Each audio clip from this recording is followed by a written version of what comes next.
Good morning and good afternoon to everyone that is joining us. We're going to give everyone a few seconds to load on. Sorry, words are hard, as Madison Gilmore will say. But if you do have any questions during today's webinar, please use the chat feature, as you will not have the ability to unmute yourself. So we will be monitoring the chat for questions, and we'll try to address it the best that we can during the webinar. And if we are unable to get to it, we will definitely connect with you afterwards with the presenters to make sure that you can get your question answered. As well as those that are joining us for CLE or CE credit, please make sure that you're answering all three polling questions, which are dispersed randomly throughout the webinar.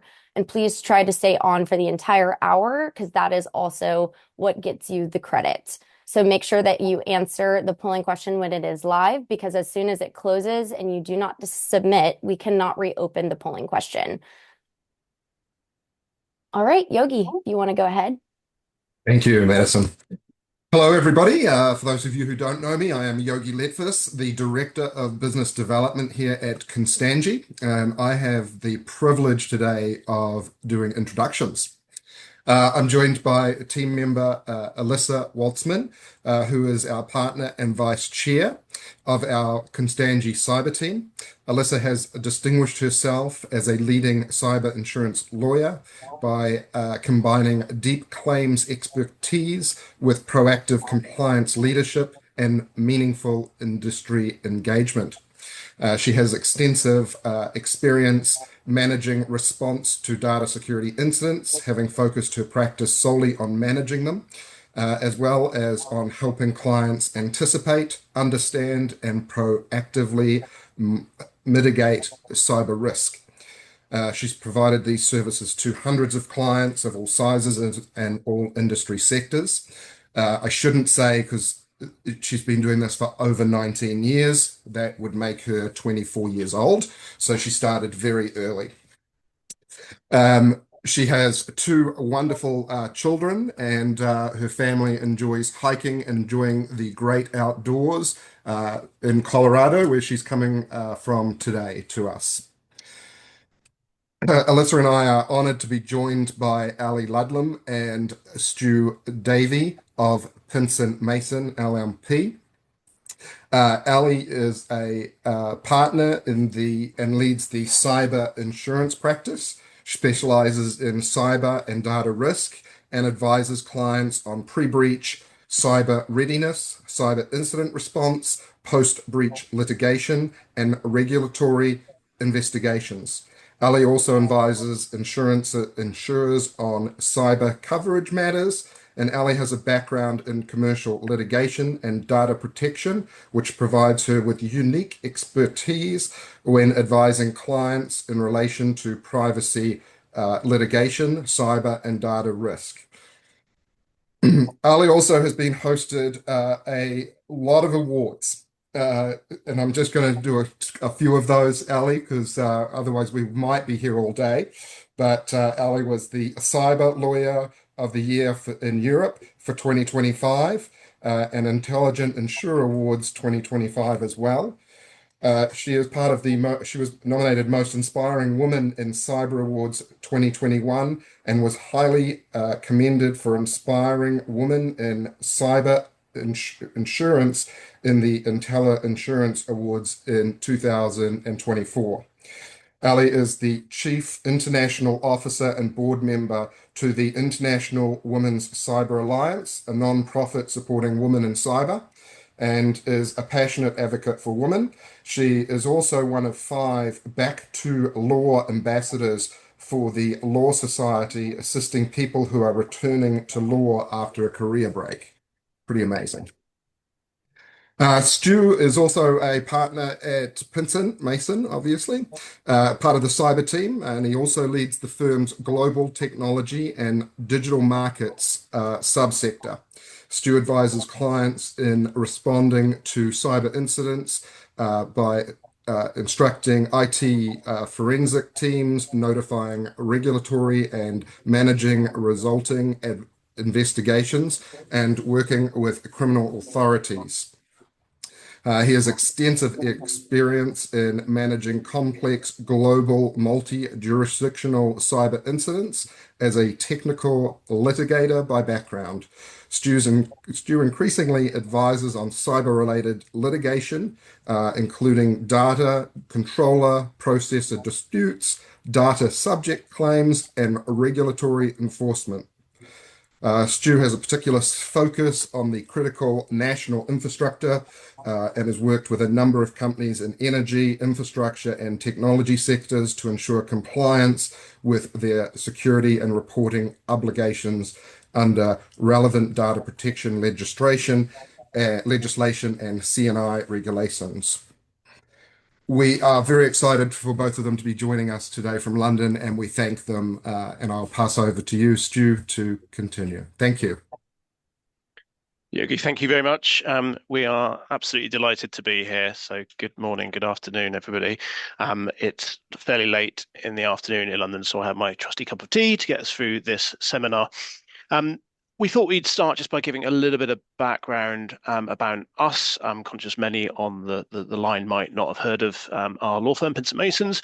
Later on, as we get through the presentation, I'll beam up our sort of global footprint. But suffice to say, for the moment, we don't have a US presence, but we have a very wide geographical presence east of the Atlantic Ocean. We're a large cyber team. We've got over 50 lawyers specializing in cyber, 18 cyber-specific partners across our global footprint. And we've got a really long-standing relationship with Alyssa, Yogi, and the rest of the Constangy team. And we work really closely with them to help ensure that for all of the Constangy's clients, that if they need some support outside of the US, we can do that from our global office footprint. And similarly, Alyssa and the team help us with our clients that need US advice. So we've got a really fantastic relationship, and we're very grateful for the invite from Alyssa, Yogi, and everybody else to be part of this presentation. So our cyber team is long-standing. We have acted on hundreds and hundreds of cyber incidents, and what we do at the end of each year is pull together an annual report that reflects upon the incidents and the themes that we've observed in the year before. And this is the 7th year of that report. We launched it last month at our London headquarters, and this is the first time that we've had the opportunity to share the report beyond that initial audience. So what we hope to do is talk you through four different themes. In a minute, I'll hand over to Ellie for the first section, which is looking at that case analysis from last year and talk through some really interesting stats and figures. After that, then I'm going to talk about some themes that we're seeing from the regulators in our offices and pull out some themes as to what those regulators look for when they're investigating cyber incidents that have been reported to them. We then want to talk about law enforcement, so I'll hand back to Ellie at that point to talk about law enforcement, particularly UK focus. And then finally, at the end, we're going to try and pull together, as best we can do, some of the themes and trends that are emerging from regulatory change across our office footprint. So there's a lot to cover, and all the way through that, I'm sure Alyssa will jump in with her observations as well. So thanks again for having us, and I'll hand over to Ellie for the first part of this session. Thanks, Stu. It's nice to see you all, albeit virtually and with cameras off. So it's nice to be here. Thanks for having us to the fabulous Constangy team. If we could flick on to the next slide, please. As Stu has said, what I'm going to do is talk through an analysis of our cases from last year, which I hope will be of interest to you all. So looking at this one first, I'm just closing down my emails. I thought I'd muted them, but there they are popping up, making a noise. Apologies for that.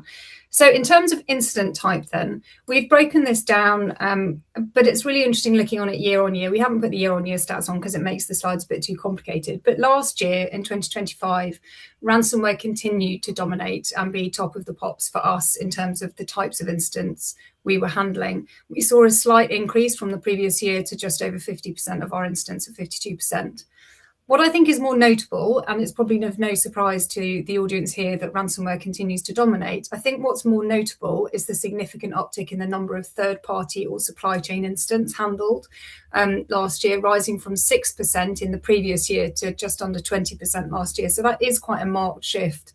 Now, many represented data processor breaches, and we found ourselves acting on both sides of that fence, whether for the directly impacted processor or for the controllers whose data was affected by that.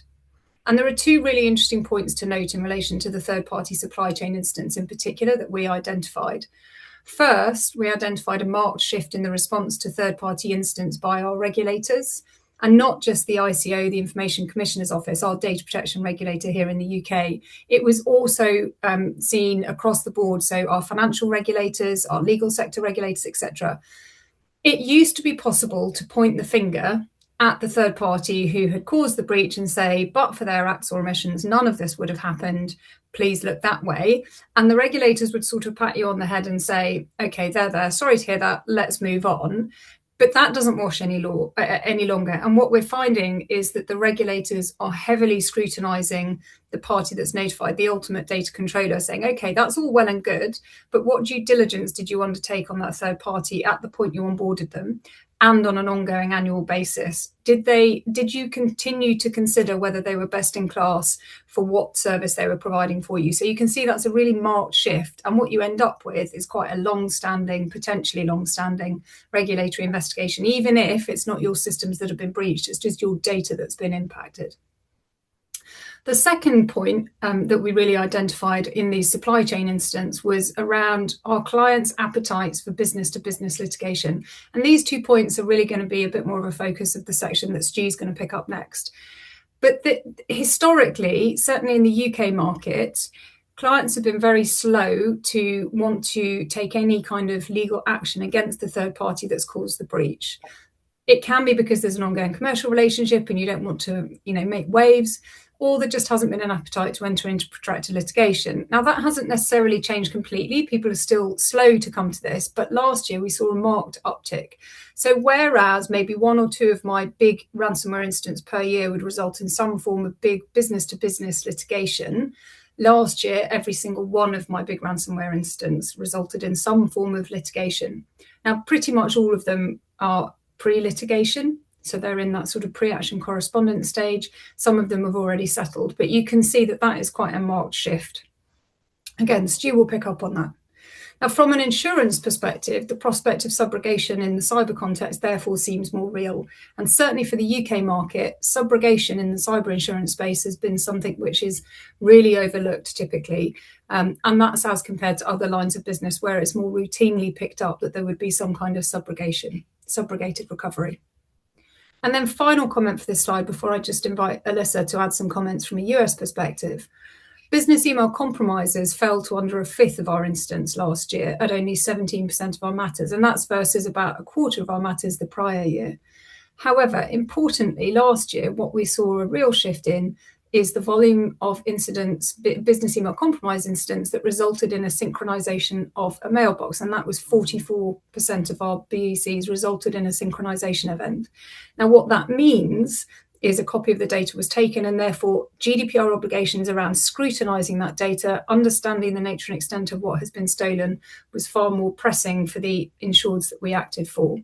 And in 33% of the business email compromise incidents, there was invoice fraud carried out. So you can see that those business email compromise incidents that we handled last year were far more complicated and with more ramifications for the insureds that we were advising. Alyssa, before we move on to the next slide, any comments from your side? Sure. Thanks, Ellie. That's all really helpful. So this is largely mirroring what we're seeing in the US. We are seeing an incredible uptick in third-party supply chain incidents. We started 2025 in January with PowerSchool and ended 2025 in December with both 700 Credit and TriZetto.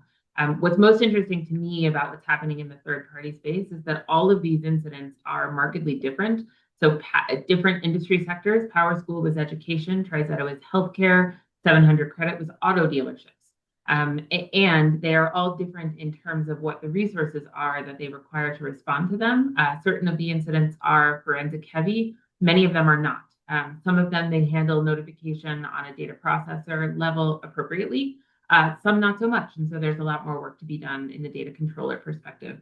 I will say in the US, and maybe I shouldn't say this out loud, we still are not seeing significant regulatory activity when we are representing clients who are downstream from the entity that's experienced the incident or the breach. We've similarly been on both sides. And so obviously the upstream entity receives a lot more scrutiny. We are, however, in TriZetto in particular, receiving lawsuits from consumers against entities that are downstream. So even though the incident or the breach wasn't theirs, they are the data controller, and therefore they're the recipient of the lawsuit from consumers. So it is an increasingly complex area, but absolutely we're seeing an increase in supply chain and third-party incidents. We are also seeing an increase in focus on litigation from a subrogation perspective. I think a lot of folks previously didn't think about bringing lawsuits against the entities that are responsible for the incidents. The focus on subrogation is true in the third-party context, though often there are so many entities impacted that remains to be seen whether there's any money to recoup. But subrogation is also being discussed with more focus in the MSP world and a variety of different relationships. So I think that's going to be on the increase. The one thing that I'll mention in the BEC context is still the majority of our matters involve a fraudulent funds transfer. At Constangy, we have a wire fraud task force staffed with a former Secret Service, FBI, and former federal and state prosecutors. And we've had significant success chasing those funds and attempting to recoup lost funds on behalf of our clients. So although it doesn't change the data impact from a privacy and notification perspective, it certainly lessens the cost of the loss. Thanks, Alyssa. It's really interesting to compare the two markets and see how there are similarities and little nuances.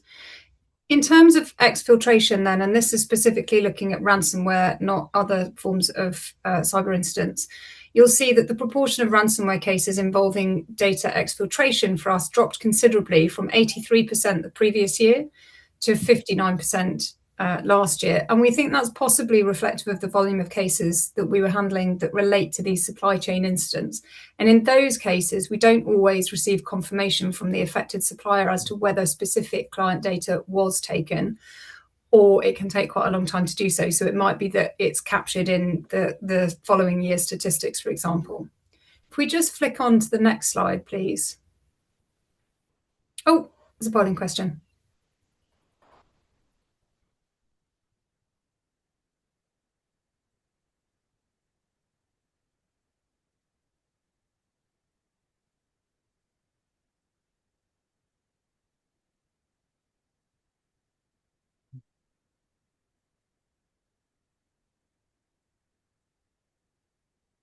I really hope you get this one right.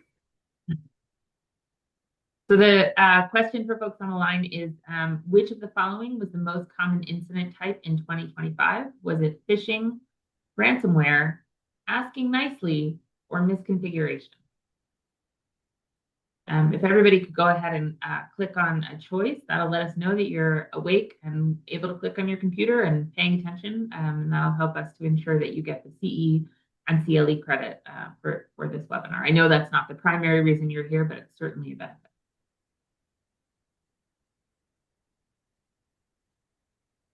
And we'll give folks a couple more seconds. I was going to say 15 more seconds or so. Sorry, Madison, go ahead. I was just saying about 15 more seconds for everybody. So just make sure that you get these in, because it looks like we have about 75% have answered. And we won't be able to reopen the poll once we move on. So everybody go ahead and answer, and Madison will count us down to return to the content. All righty, everyone. We're getting some feedback that the polls are blocked. I'm not sure why. Anne-Marie, I will connect with you offline to, if you don't mind just writing down your answers right now as we submit them, and then I will connect with you and we'll work with the Institute. Great. All righty, everybody, let's take about 5 more seconds to get these in.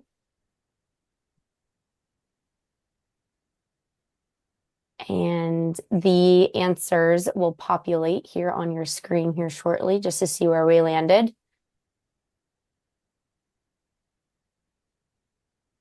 All righty, thank you guys. Thanks, Madison. If we can flick on to the next screen, please. So in terms of encryption, in 2024, 100% of our ransomware cases had an encryption event, whereas last year you can see that that came down a little bit and 15% had no encryption at all. In 11% of our matters last year, it remained unclear whether data was encrypted. And I think, again, that comes back to that primary point that I've just referenced in relation to exfiltration, that if it's a supply chain breach, we don't always get disclosure as to whether the clients have been affected by that and have been affected by an encryption event, for example, if it's data that's sitting in a third-party system. So we don't always get that clarity. In the interest of time, if we just flick on to the next slide, please. threat actor group. So this is something we was asked to start tracking a couple of years ago by our insurer clients in the UK market in particular. They were keen to understand the prevalent threat actor groups that we were seeing as data points. And you can see that 2025 brought familiar and emerging foes. Akira remained our most dominant threat actor, appearing in 26% of our cases, which underscores its sustained influence for us, certainly as an adversary affecting a broad range of sectors. Now, as in 2024, we continue to see a range of threat actor groups occupying low-digit percentages, with 11 different threat actor groups taking up 10% or fewer of our breaches. And this really indicates an ongoing fragmentation of the threat actor space, which continues a theme drawn out in our 2024 annual cyber report, where we identified this fragmentation and a lot of smaller, newer groups where the threat intelligence information available to us is far less. We just move on to ransom demands as the next slide. And insurance, again, we were tracking ransom demands in any event, but the insurance piece was a new thing that we started to track a couple of years ago, and it presented some interesting statistics. So I'll just pick these off. In terms of ransom demands, you'll see from the slide that these came down significantly in 2025, with our highest being, and I say this in inverted commas as a very first world comment, only 5 million. But that's versus the previous year, where the highest was 70 million from a Black Cat demand. So last year it was 5 million from Akira, previous year 70 million. So you can see that's quite a marked shift. At the other end of the spectrum last year, the lowest demand was only $10,000, and these are US dollar figures, which begs the question for our clients often as, well, why wouldn't you pay? Consistent with the previous year, 25% of our victim clients opted to pay. Now, my understanding is that can be a lower figure than the US market, and I think there is typically seen to be a greater appetite amongst US insureds to pay ransoms. And perhaps I'll turn that over to Alyssa in a moment. The insured piece is really where I think you start to see some really interesting stats, and that's not to suggest that what I've already talked you through is not interesting, because obviously it's all fascinating, but I think this insurance piece is really interesting, and this is what we started to track a couple of years ago. The percentage of our clients that hold cyber insurance went up last year. So the prior year it was 78%, and then last year in 2025 it increased to 83%. Now, among the clients who paid ransoms, 86% held cyber insurance. That is down from the prior year, where 100% of clients who held cyber insurance, 100% of clients who paid held cyber insurance. But I think this shift is perhaps suggestive of the fact, as in the decrease in percentage, it's only slight, 100% to 86%. The decrease is perhaps suggestive of the fact that some organisations are increasingly willing to absorb cyber risk rather than seeking to transfer the risk, possibly due to strict policy conditions or coverage availability, although that's slightly at odds with the ongoing soft market that we're operating in, certainly on this side of the pond. Alyssa, before we move on to the sectors, is there anything you want to comment on in terms of ransom demands, insurance, any of that? So what I'd say about the threat actor groups in particular is we're seeing similar small groups pop up all over the place. And the issue there is we don't have historical knowledge about how they act. So it's becoming or has been, I guess, increasingly difficult to predict their ransom demands, their discounts, their negotiation style, the other bad activity and sort of nefarious things that they do, whether it's calling clients or other types of attack or methods of persistence. And so it's making the investigation space and the predictability of behavior space just increasingly complex. On the ransom demands piece, I guess what I would say is we continue to see a trend towards clients having better backups and more viable ability to restore. And so the overwhelming majority of our payments when they're made, and we have a very small number of payments that are made because obviously we work closely with clients to try to avoid ransom payments at all costs. But when they are made, it's largely for data suppression. It's been a while since I've been involved in a ransom payment purely for decryption of data.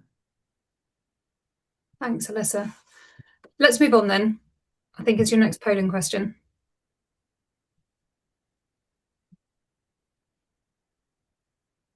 What percentage of ransomware victims ultimately pay a ransom? Single choice. Less than 10%, 10 to 25%, 25 to 50%, more than 50%. What percentage of ransomware victims ultimately pay a ransom? Did you like that one, Alyssa? That was very Jeopardy of you. I appreciate that. Tried. My accent's not quite as good as Stuart and Ali's, but I do work on it for you guys. New Zealand's a little further from UK, but I try to be proper.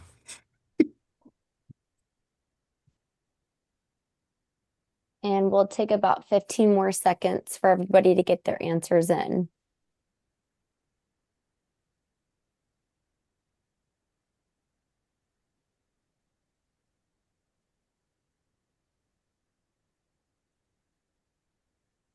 Alrighty, you guys.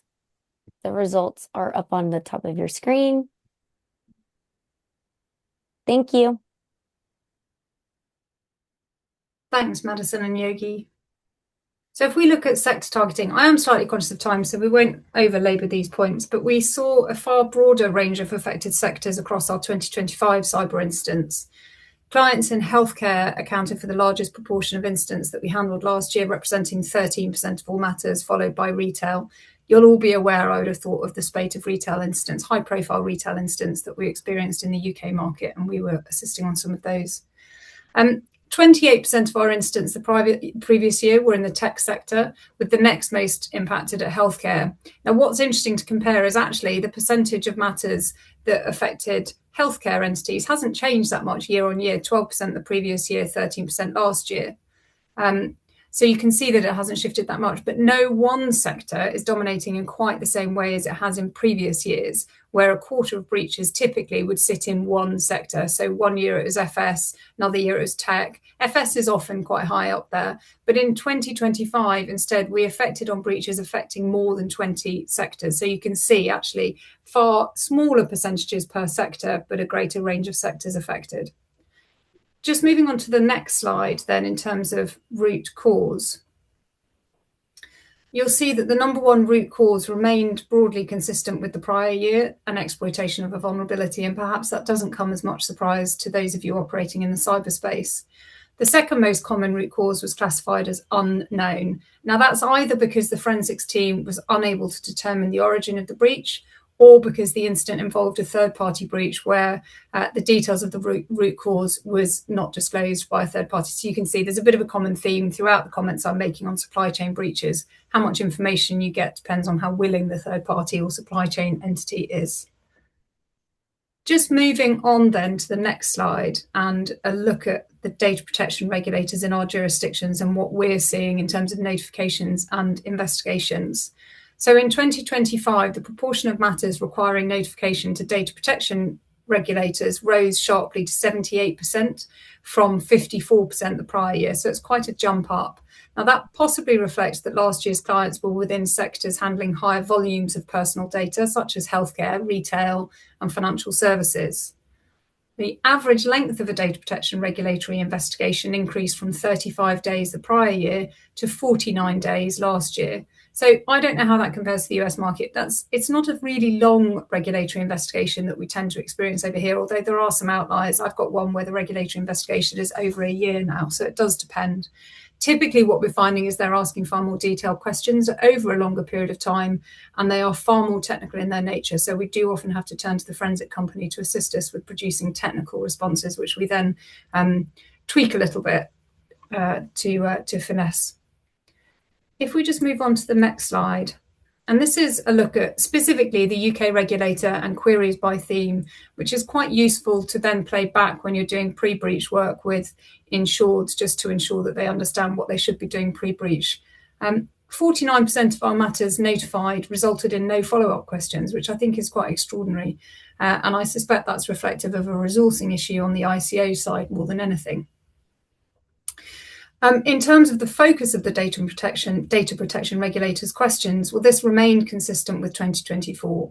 Their focus was root cause, the personal data impacted, the data subjects affected, and any evidence of detriment. However, clients also, as I've indicated, encountered more targeted questions around technical points, multi-factor authentication, other security measures that were in place, as well as remediation and recovery efforts. Notably, there was a resurgence in requests for disclosure of forensic reports, which had largely subsided in previous years. Now, there is a real divergence between how the UK and US markets handle these forensic reports and the assertion of privilege. Historically, the ICO has been very accepting of an assertion of privilege over written forensic reports. There is more pushback now from the data protection regulators, and interestingly, some of the financial regulators draw a negative inference from a refusal to disclose a forensic report. So it all needs quite careful handling as between the different regulators that might respond to the incident. That leads neatly on to the next slide. And the non-data protection regulators, I've just touched on the financial regulators. Now, 2025 saw roughly a 50% increase in notification to non-data protection regulators. The previous year it was 29%, versus 14% the previous year. Now, this is reflective of the number of instructions from clients operating in highly regulated sectors, such as financial services, legal, healthcare, which necessitated notifications being made to various regulators, the FCA, Bar Standards Board, SRA, CQC for health. And you can see that we're having to issue far greater number of notifications in that space. So an increase from 14% 2024 to 29% last year, 50% increase overall. In terms of jurisdictions then, what we are seeing is that 25% of our matters involved more than one jurisdiction, which shows how frequently we find ourselves working cross-border, either with our Constangy colleagues, if there's a US element, or with our global Pinsent Masons network, which Stu referenced in our introduction. And then final slide from me, I think, is post-breach. Data mining. So we have capability to carry out the data mining in-house, which works really well. We're often significantly less expensive than the external data mining vendor market, and it's all lawyer-led. So we really like this as an offering, and we will shout about it where we can. So the proportion of data mining cases where data mining was carried out remained actually broadly consistent with the previous year. It's not all cases that are thrown into data mining. We definitely don't take that approach. It's actually only about 20% of our matters, just over 20% result in data mining. However, interestingly, data subject notification exercises increased significantly to 44%. And again, I think that's because there was a higher number of incidents we were handling where personal data of a more sensitive nature was in scope. Healthcare breaches is primary target there. Despite this increase, data subject claims remained pretty low in 2025 compared to the volume of data subjects notified. By way of example, one matter involved 300,000 data subject notifications and resulted in 50 threatened claims, with none litigated at this point. To bring this up to date, what I would say is we've seen a marked increase in pre-action correspondence post-notification in the latter part of 2025 and certainly continuing into 2026 Q1. And this landscape feels like it's shifting again. There was a real shift in the market a couple of years ago and there was a significant decrease, but it has started to increase quite significantly. And we're also seeing pre-action correspondence quite clearly drafted with the benefit of AI for the claimants coming through our doors. Finally, we also saw an increase in claims against third-party providers who suffered incidents, with 5 such matters resulting in quite significant disputes between the parties. What the statistics don't show is the larger proportion of matters that had threatened claims which were settled pre-action, which are ongoing and which are not captured here. That's everything I wanted to say about stats. I've cantered through that a little bit just to try and recover some time. Is there anything you want to add, Alyssa, just before we hand over to Stu? The one piece I want to focus on here is the threatened data subject claims increase but non-litigated. We are seeing a significant divergence in the United States. So we are increasingly litigious, or maybe we've always been a litigious culture over here. But in any case, it is pretty much guaranteed, unfortunately, at this point, and certainly if you're in a highly regulated industry, that you are going to face a litigation if you have a population of individuals that you need to notify as a result of an incident. We are seeing plaintiffs' firms search for plaintiffs by posting on social media. That's been for a while. We're certainly seeing litigation filed after notice letters gone out. A new development, though, is the plaintiffs' firms are monitoring the dark web. So as soon as company data is posted, they will engage their own firms, digital forensic firms or otherwise, to pull down the data. They will then mine through the data, identify someone's name, contact that individual, ask them if they want to be a named plaintiff, and then file the lawsuit. So anything public about an incident, substitute notice on a website, notification letters going out, or data theft and then publication on the dark web is unfortunately triggering lawsuits. And we're seeing class actions. It used to be that it would have to be tens of thousands or thousands at least. We're seeing class actions in the hundreds of individuals. So unfortunately, litigation is a very real and very complex growing threat in the US market.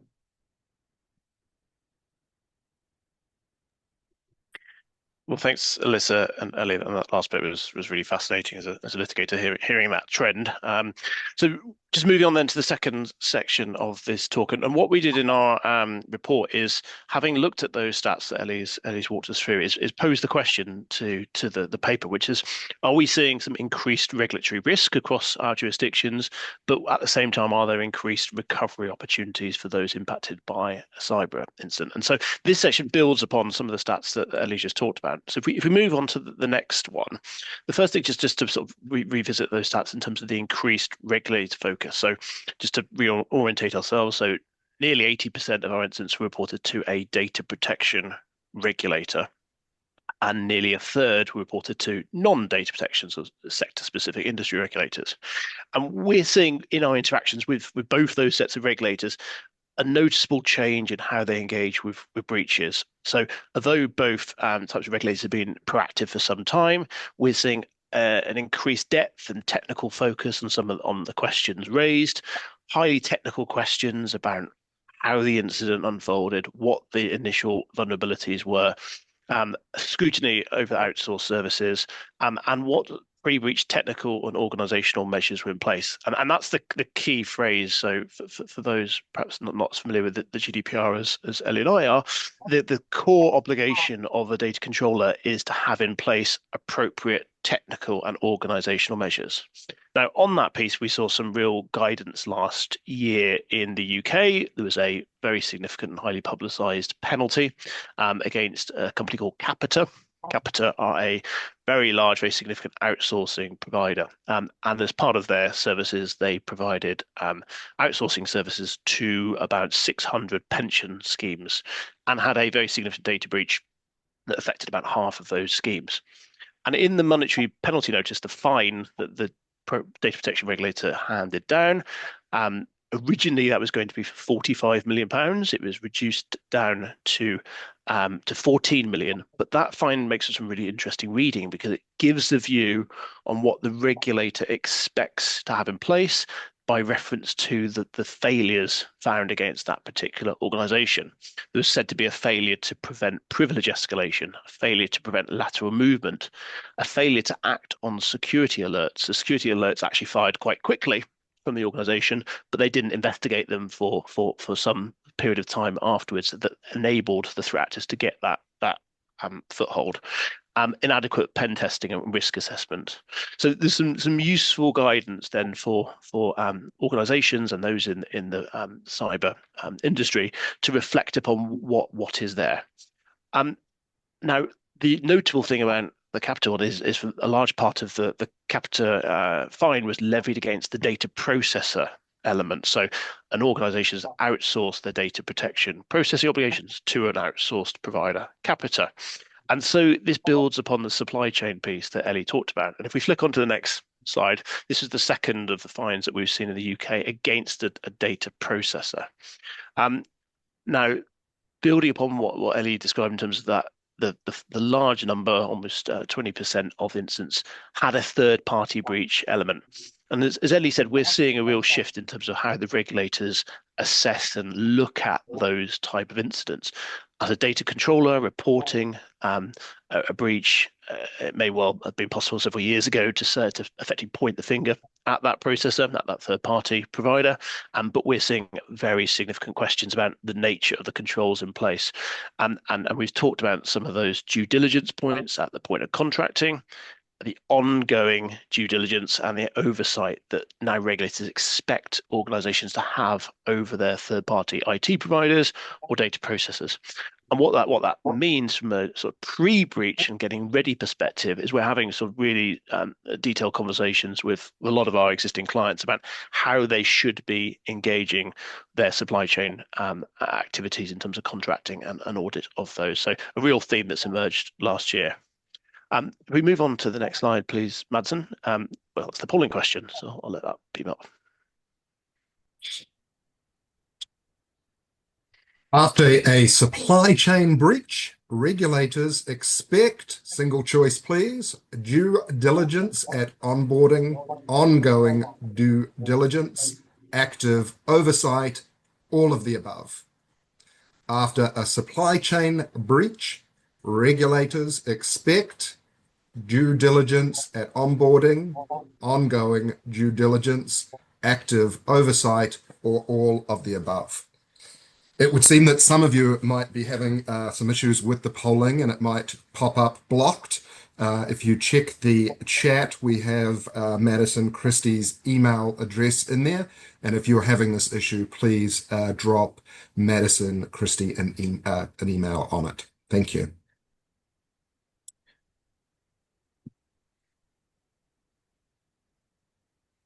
And we'll give everyone about 10 more seconds to get their answers in.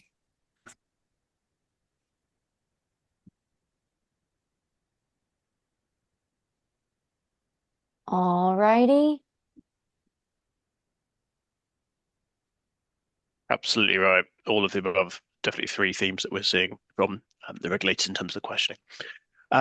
Moving on then, so the third sort of theme I want to pull out of what we're seeing from regulatory investigations is the differences between different regulators. So again, reporting to privacy regulators and non-data protection regulators.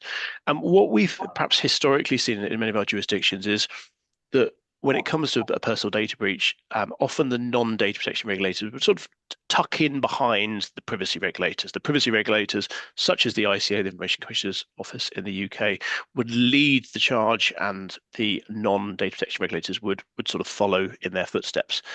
We've seen in the past year a change in that, and those non-data protection regulators flexing their own independent muscle and carrying out investigations, asking separate questions where perhaps the privacy regulator has been less interested.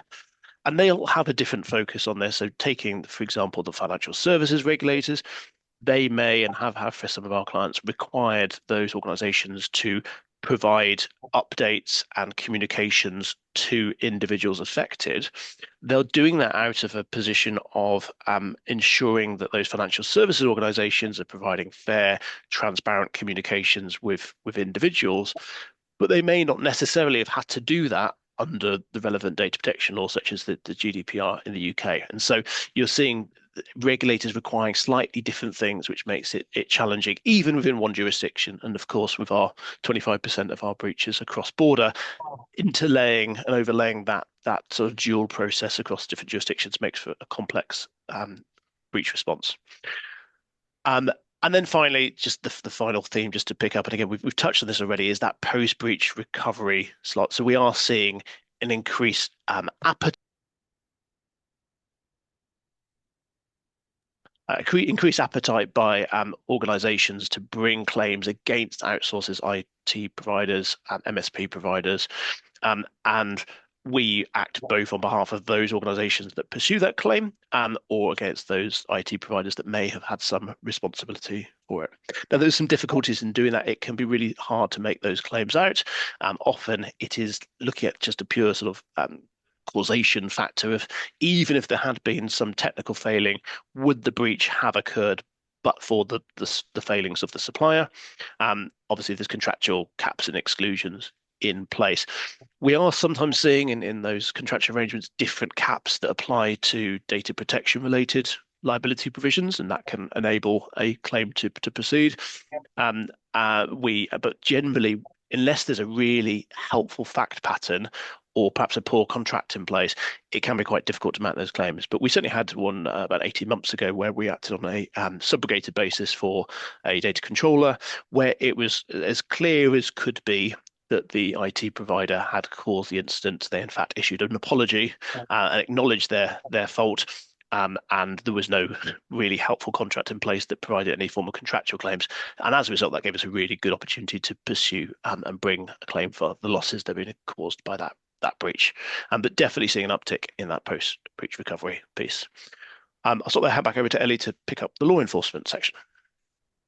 Thanks, Stu. So we have included a section on law enforcement because there has been a marked shift in the UK space around law enforcement engagement. So up until really 18 months ago-ish, what you would really get from law enforcement in the UK was a request for your indicators of compromise, and that would really be the extent of it. They would be doing fact-finding. It would be pretty one way.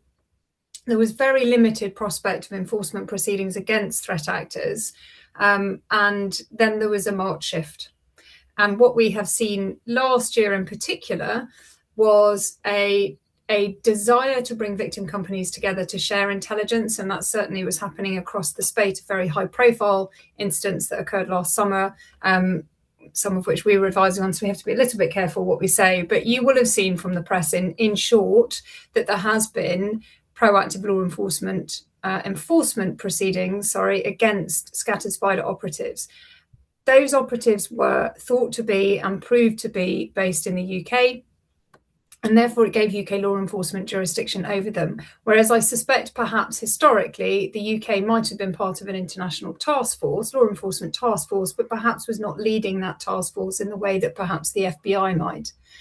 So we've included just some of the cybercrime priorities on this slide. I don't propose to just read through them. I imagine the slides are circulated, so if you want to have copies of what we've said here, you absolutely can. But I think the key bit to take away from this is that cybercrime remains a strategic focus for the NCA, the National Crime Agency. So that is our sort of organised crime investigatory body in our law enforcement structure here in the UK.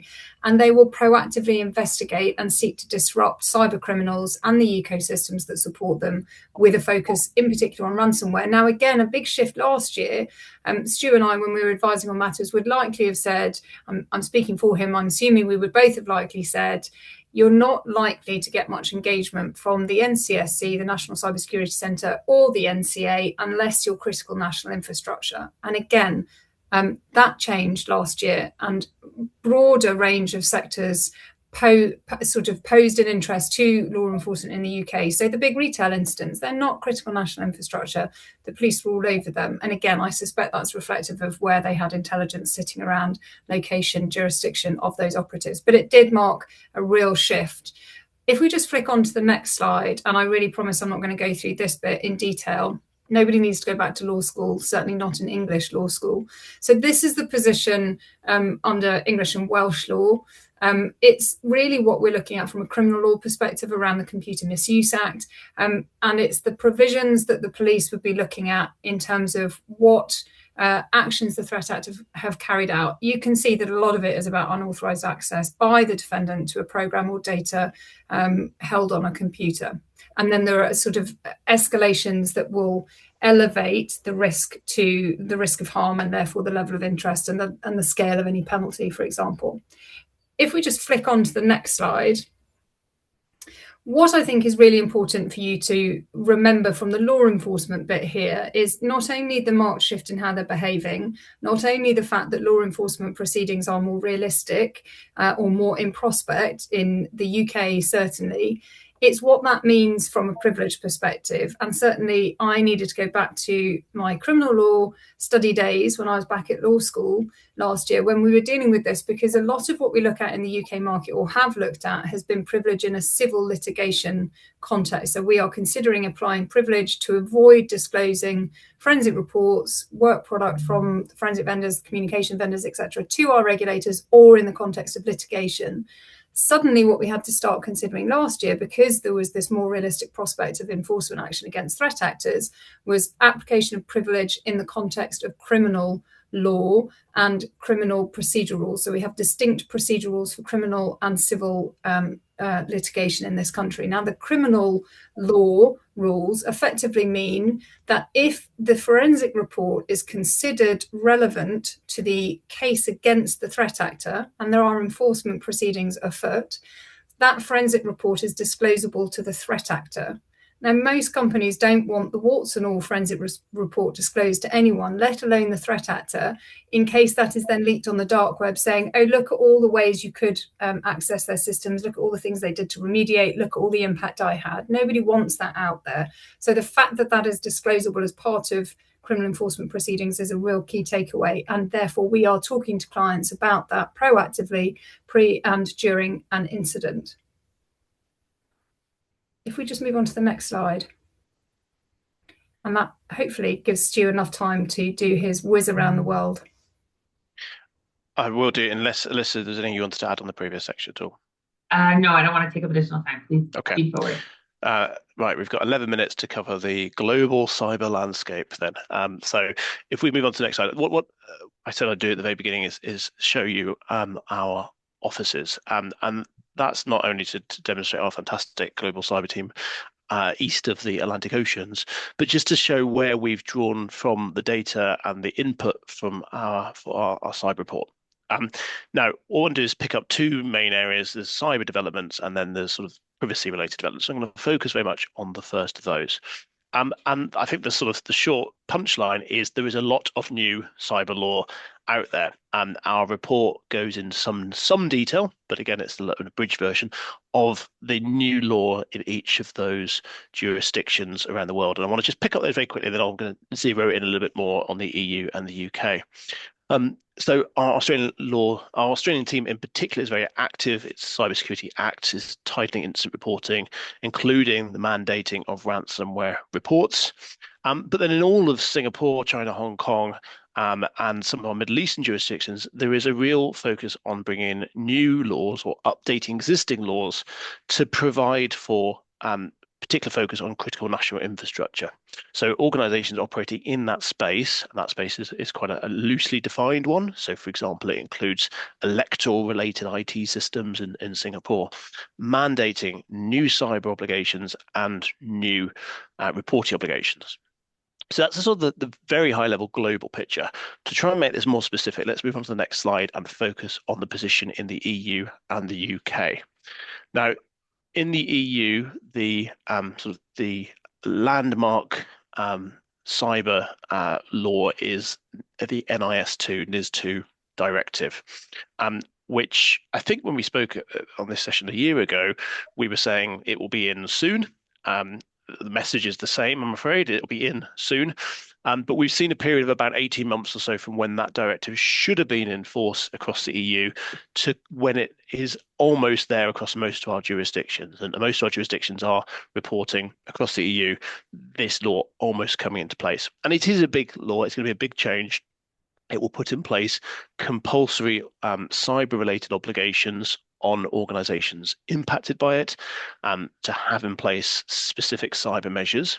There'll be incident reporting obligations with quite tight timescales, from 24 hours for initial report, then 72 hours, and then a month for a final detailed report.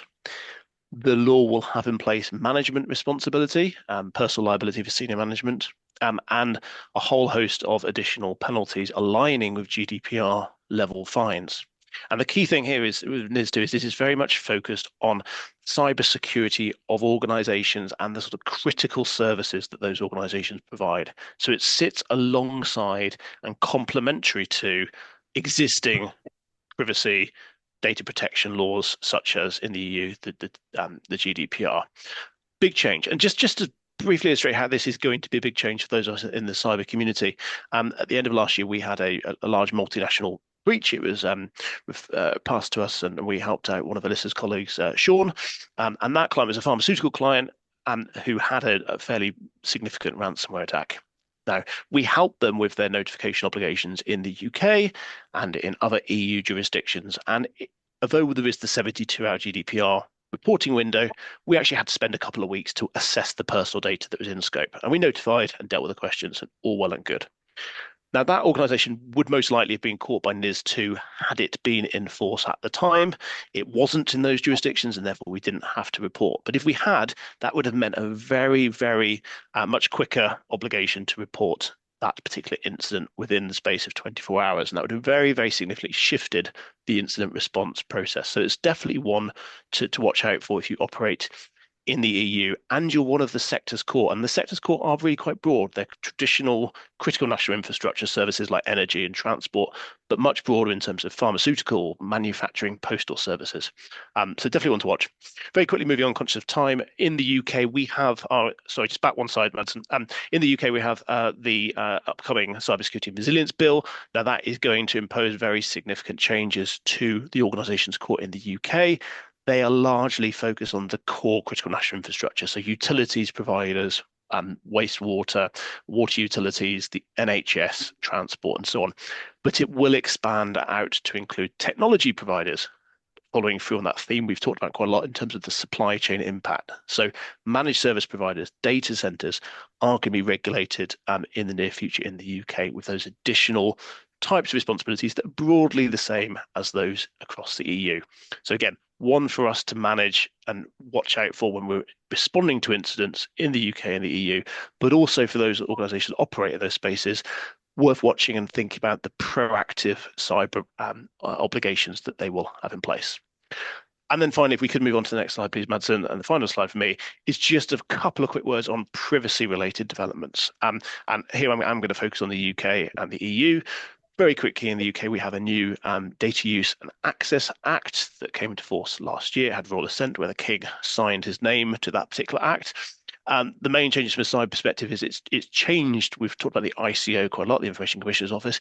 It is going to change that, delete that, get rid of it, and instead bring in an Information Commission, which may well be just a change in name, but will give broader powers and broader responsibilities to our data protection authority.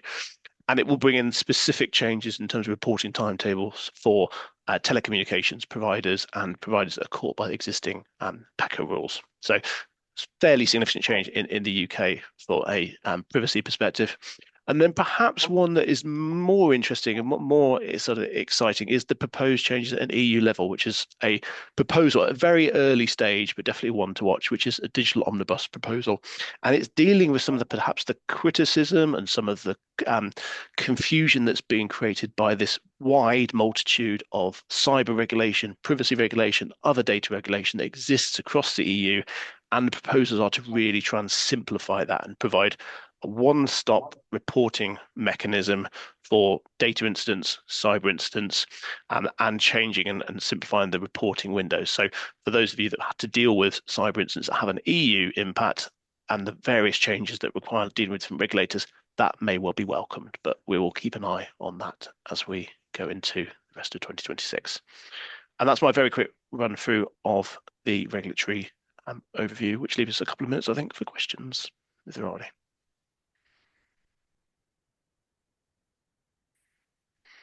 Alyssa, Yogi, how back to you? I think if folks have questions, if you can reach out to Matt and Christy and let her know, we'll be happy to circle back up with you, or feel free to email any one of us and we'll be happy to chat through things.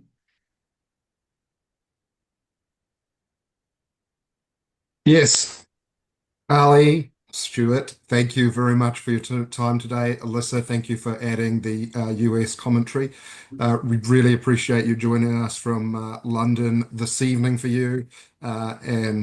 Please, we'll look forward to talking more in the future. You can scan this, everybody on the call webinar today, to have access to previous copies and copies of this report. We'd like to thank you all for joining us. We appreciate you taking an hour out of your days to listen to us. So thank you, everybody, and we'll look forward to seeing you out and about. Thank you very much. Bye-bye. Thanks, everyone.